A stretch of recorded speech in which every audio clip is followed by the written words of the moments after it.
Hi అండి. ఈరోజు గురువారం కదా, భోజనాలు అనమాట. రైసు, పులిహోర, ఇదేమో కట్టు పొంగలి, ఇదేమో కేసరి, ఇది క్యారెట్, పచ్చిశనగపప్పు, బంగాళదుంప ఇగురు అనమాట. ఇది పప్పు, టమాటా, పచ్చి టమాటాలు, చెట్లు కాయలు. ఇది కంద పులుసు, కొత్తిమీర పచ్చడి, పెరుగు. ఇదండి ఈరోజు భోజనం, బాబాగారి భోజనం.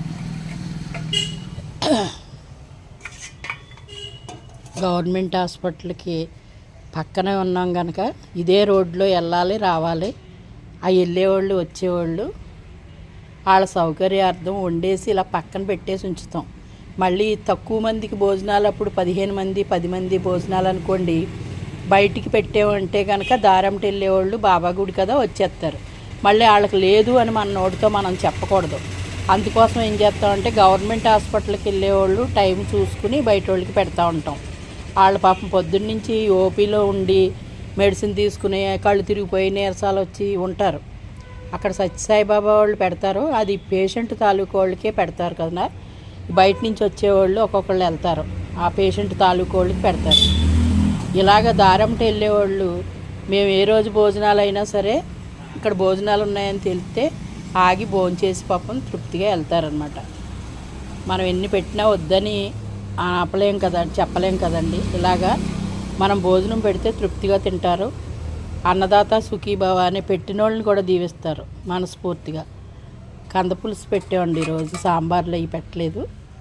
ఈ పప్పు పలసగా ఉండే పప్పు, టమాటా, పచ్చి టమాటాలు కదా, పలసగా ఉండే చాలా బాగుంటుంది. ఇదండి ఈరోజు భోజనం. ఏదో ఉడతా భక్తి అన్నట్టు మాకు తోసినట్టు మా సహాయం, భగవంతుడి సేవలో ఉంటున్నాం కనుక మా సహాయం మేము అలా చేస్తూ ఉంటాం.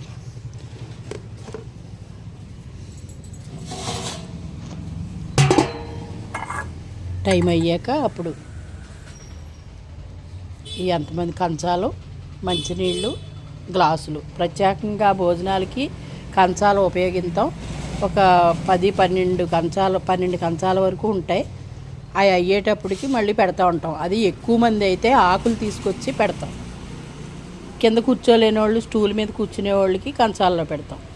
ఇదండి పొద్దున్న పువ్వులతో అలంకారం చేసుకోవటం, పూజ చేసుకోవటం, దేవుణ్ణి శుభ్రం చేసుకుని అవన్నీ చేసుకోవటాలు.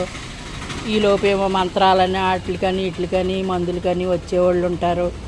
రకరకాలు ఆ దేవుడి సేవలో ఉండి మేము చేయగలిగినంత సేవ చేసుకుంటూ ఉంటానన్నమాట.